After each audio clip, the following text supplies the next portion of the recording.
वो दंड मिलता है कि उसने आग में जलाकर फिर घन से पीटते हैं। दंड मिलाना।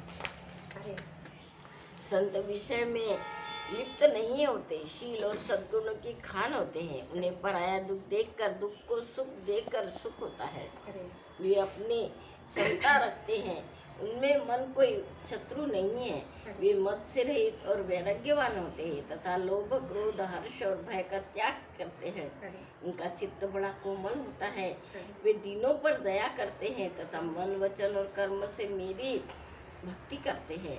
सबको सम्मान देते हैं अरे और स्वयं मान रहित होते हैं।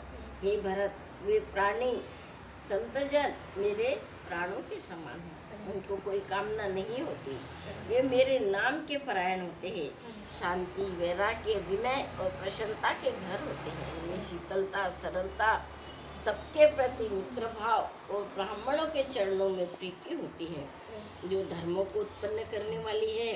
हे तात, ये सब लक्षण जिसके हृदय में बसते हों उसको सदा सच्चा संत जानना चाहिए। जो शम मन के निग्रह, दम, इंद्रियों के निग्रह, नियम और नीति से कभी विचलित नहीं होते और मुख से कभी कठोर वचन नहीं बोलते हैं। उन्हें निंदा और स्तुति दोनों एक समान है। अरे और मेरे चरण कमलों में जिनकी समता है वे गुणों के धाम और सुख की राशि संत जन मुझे प्राणों के समान है। अरे अब असंतों यानी दुष्टों का स्वभाव सुनो, कभी भूल कर भी उनकी संगति नहीं करनी चाहिए। उनका संग सदा दुख देने वाला होता है। जैसे हरहाई यानी बुरी जाति गाय कपिला सीधी और दुधार गाय को अपने संग से नष्ट कर जाती है। अरे गाय गाय मतलब जो गाय रहती है, कपिला गाय। हाँ बराबर, कपिला गाय का नाम रहता है। हाँ, कपिला गाय कैसी रहती, सीधी और दूध देने वाली है। अरे हाँ, और जो एक गाय रहती है जो कि दूध भी नहीं देती और मारती है और उसके संग से सब नष्ट हो जाता है। अरे दुष्टे के हृदय में बहुत अधिक संताप रहता है। वे पराई संपत्ति देखकर सदा जलते रहते हैं। वे जहाँ कहीं दूसरों की निंदा सुनते हैं वहाँ बड़े हर्षित होते हैं, मानो रास्तों में पड़े कोई खजाना पा लिया है। अरे वे काम क्रोध मद और लोभ के परायण तथा निर्दयी कपटी कुटिल और पापों के घर होते हैं। वे बिना ही कारण सब किसी से बैर करते हैं। जो भलाई करता है उसके साथ भी बुराई करते हैं। उनका झूठा ही लेना और झूठा ही देना होता है। झूठा ही भोजन होता है और झूठा ही चबेना। चबेना मतलब जैसे अर्थात वे लेने देने के व्यवहार में झूठ का आश्रय लेकर दूसरों का हक मारते हैं अथवा झूठी डींग हाँकते हैं कि हमने लाखों रुपए ले लिए, करोड़ों का दान कर दिया। इसी प्रकार खाते हैं और चने की रोटी और कहते हैं कि आज खूब माल खा कर आए हैं। चबेना मतलब चने की रोटी, अथवा चबेना चबा कर रह जाते हैं मतलब फुटाने और ये खा के रह जाते हैं, पर कहते हैं हमने आज बहुत सारा बहुत अच्छा खाया। जैसे मोर बहुत मीठा बोलता है परंतु उसका दृश्य ऐसा कठोर होता है कि महान विषैले सांप को खा जाता है। वैसे ही वे अपने ऊपर मीठे वचन बोलते हैं परंतु हृदय के निर्दयी होते हैं। वे दूसरों से द्रोह करते हैं और पराई स्त्री पराई धन अपनी पराई निंदा में आसक्त रहते हैं। वे पामर और पापमय मनुष्य नर शरीर धारण किए हुए राक्षसी होते हैं। लोभ ही उनका ओढ़ना और लोभ ही बिछोना होता है, अर्थात लोभ से ही वे सदा घिरे हुए रहते हैं। वे पशु के समान आहार और मैथुन के ही परायण होते हैं। उन्हें यमपुरी का भय नहीं लगता है। यदि किसी की बड़ाई सुन लेते हैं तो वैसे दुख भरी सांस लेते हैं, दुख हो जाता है मानो उनको। बड़े अरे झूठी आ गई है, अरे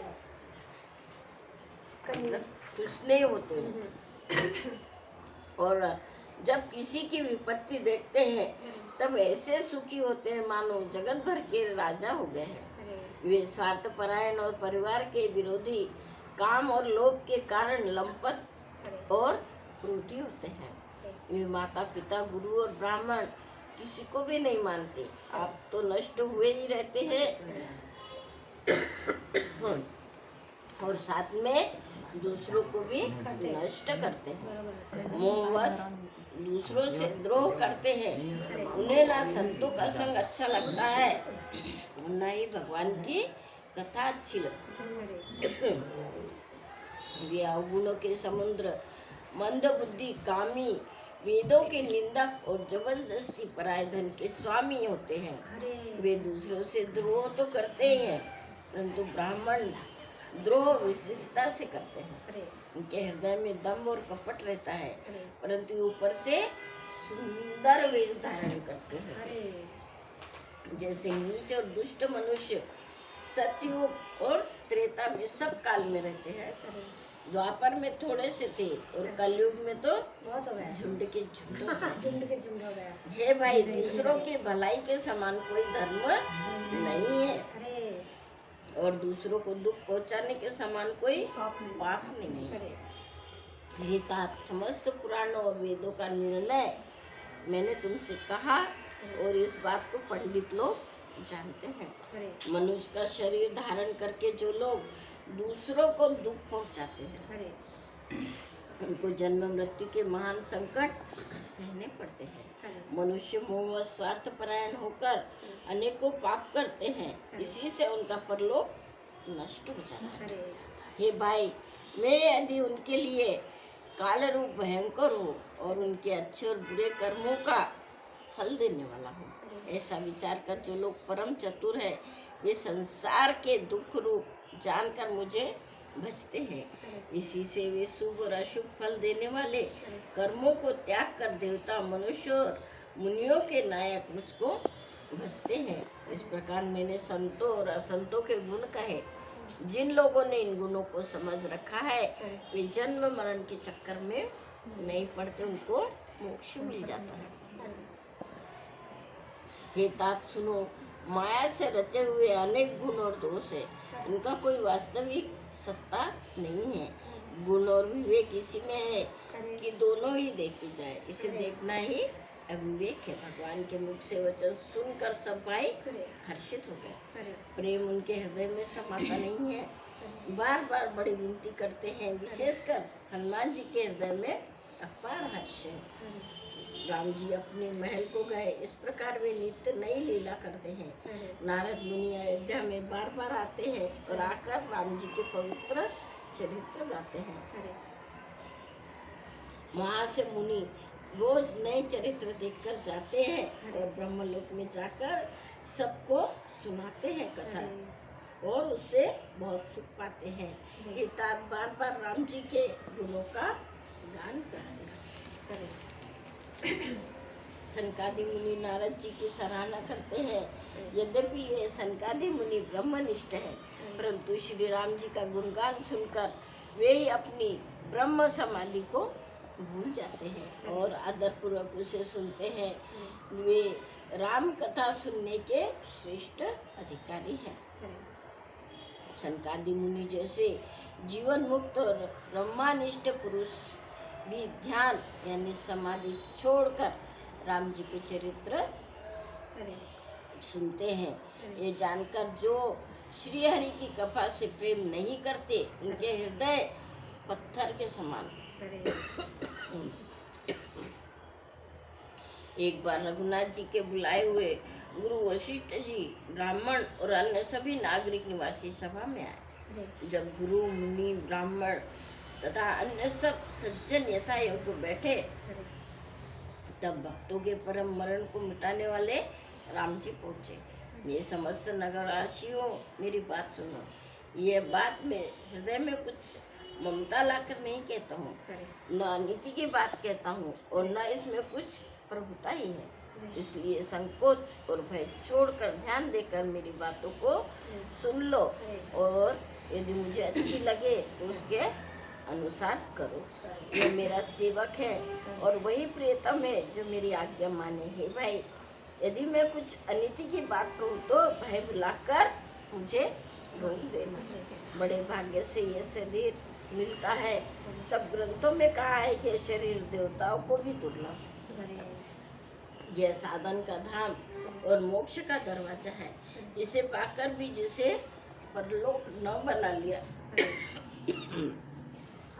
वह परलोक में दुख पाता है, सिर पीठ पटकर पछताता है, अपना दोष न समझकर काल पर कर्म और ईश्वर पर दोष लगाता है। हे भाई, इस शरीर के प्राप्त होने का फल विषय योग नहीं है। इस जगत के भोग को तो बात ही क्या, स्वर्ग भोग भी बहुत थोड़ा है और अंत में दुख देने वाला है। जो लोग मनुष्य शरीर पाकर विषय में मन लगाते हैं वे मूर्ख अमृत को बदलकर विष पीते हैं। जो परमणि को खोकर बदले में गुप्ती ले लेता है उसकी भी कोई बुद्धिमान नहीं कहता। यह अविनाशी जीव 4 खानों और 84 लाख योनियों में चक्कर लगाता है। माया की प्रेरणा काल कर्म स्वभाव और गुण से घिरा हुआ यह सदा भटकता रहता है। बिना ही कारण स्नेह करने वाले ईश्वर कभी विरले ही दया करके मनुष्य का शरीर देते हैं। यह मनुष्य का शरीर भवसागर से तारने के लिए जहाज है। मेरी कृपा ही अनुकूल वायु है। सद्गुरु इस मजबूत जहाज के कर्णधार हैं। इस प्रकार दुर्लभ कठिनता से मिलने वाले साधन सुलभ होकर भगवत कृपा से सहज से प्राप्त हो गए हैं। जो मनुष्य ऐसे साधन पाकर भी भवसागर से न तरे वो कृतज्ञ और मंदबुद्धि है और आत्महत्या करने वाले की गति को प्राप्त होता है। यदि परलोक में दोनों जगह, इस लोक में और परलोक में दोनों जगह सुख चाहते हो तो मेरे वचन सुनकर उन्हें घर में दृढ़ता से पकड़ रखो। हे भाई, यह मेरी भक्ति का मार्ग सुलभ है और सुखदायक है। पुराने और वेदों ने इसे गाया है। ज्ञान दुर्गम है और उसमें अनेक विघ्न हैं। उनका साधन कठिन है और उनके मन के लिए कोई आधार नहीं है। बहुत कष्ट होने पर उसे कोई पा भी लेता है तो वो भी भक्ति रहित होने से उसको प्रिय लगता है। भक्ति स्वतंत्र और सब सुखों की खान है, परंतु सत्संग ने संतों के संग के बिना प्राणी इसे नहीं पा सकते और पुण्य समूह के बिना संत नहीं मिलते। संत गति ही संस्कृति यानी जन्म मरण के चक्र का अंत करती है। जगत में पुण्य एक ही है, दूसरा नहीं है। वह है मन कर्म और वचन से ब्राह्मणों की चरणों की पूजा करें। जो कपट का त्याग करके ब्राह्मणों की सेवा करता है उस पर मुनि और देवता प्रसन्न रहते हैं। और भी एक गुप्त मत है, मैं इसके सबके सामने हाथ जोड़कर कहता हूँ कि शंकर जी के भजन बिना मनुष्य मेरी भक्ति नहीं पा सकता। कहो तो भक्ति मार्ग में कौन सा परिश्रम है। इससे न योग की आवश्यकता है न यज्ञ जप तप और उपवास की। यहाँ उतना ही आवश्यक है सरल स्वभाव हो, मन में कुटिलता न हो और जो कुछ मिले उसी में संतोष रखो। मेरा दास कहलाकर यदि कोई मनुष्यों की आशा करता है तो तुम्हें कहो उसका क्या विश्वास है, अर्थात उसकी मुझ पर आस्था बहुत ही निर्बल है। बहुत बात चढ़ाकर क्या कहूँ है भाइयों, मैं तो इसे आचरण के वश में हूँ। न किसी से बैर करे, न लड़ाई झगड़ा करे, न आशा रखे और न ही भय ही कहे। उसके लिए सभी दिशाएं सदा सुखमय है। जो कोई भी आरंभ यानी फल की इच्छा से कर्म नहीं करता उसका कोई अपना घर नहीं है। जिसके घर में ममता नहीं है, जो मानहीन पापहीन और क्रोधहीन है,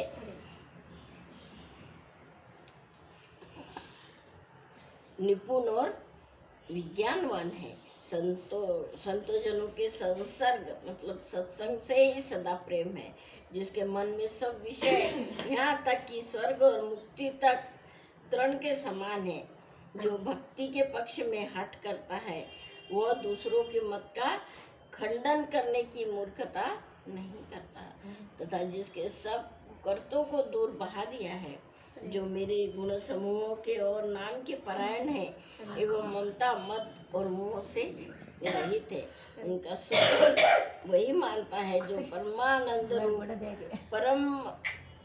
परमानंद राशि को प्राप्त है।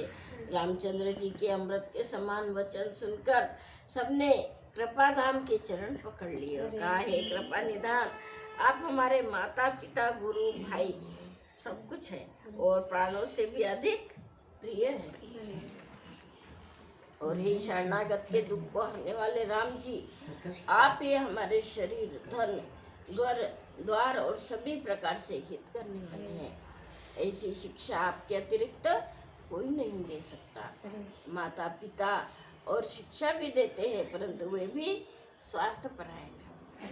स्वार्थ के हिस्से देते हैं ना माता पिता भी, इसलिए ऐसी परम हितकारी शिक्षा नहीं देते।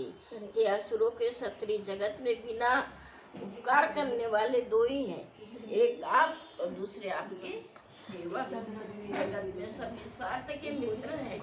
हे प्रभु, उनको स्वप्न में भी परमार्थ का भाव नहीं है। सबसे प्रेम में रस के वचन सुनकर रघुनाथ जी हृदय में हर्षित हुए। फिर आज्ञा पाकर सब प्रभु की सुंदर बातचीत का वर्णन करते हुए अपने अपने घर को गए।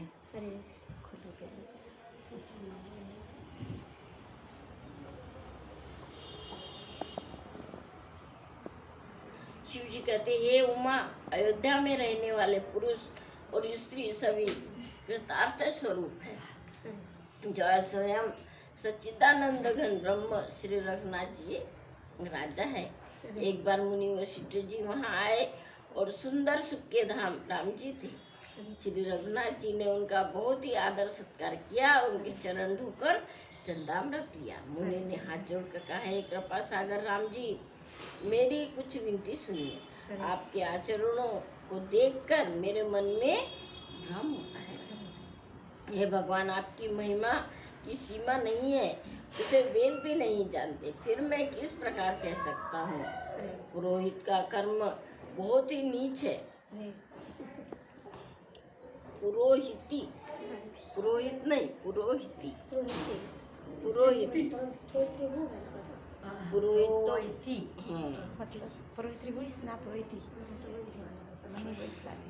मतलब दूसरों का हित करने वाला, इसका स्वभाव ऐसा क्या? हाँ। पुरोहिती स्वभाव। वेद पुराण और स्मृति सभी इनकी निंदा करते हैं।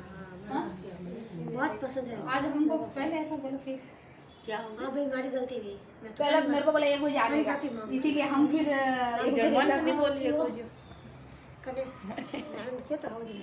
जब मैं उसे सूर्यवंश की पुरोहिती का काम नहीं लेता, तब ब्रह्मा जी ने कहा, हे पुत्र, इसको तुम आगे चलकर इससे तुमको बहुत लाभ होगा। स्वयं ब्रह्मा परमात्मा मनुष्य रूप धारण कर रघुकुल के भूषण राजा होंगे। जब मैंने हृदय में विचार किया, जिस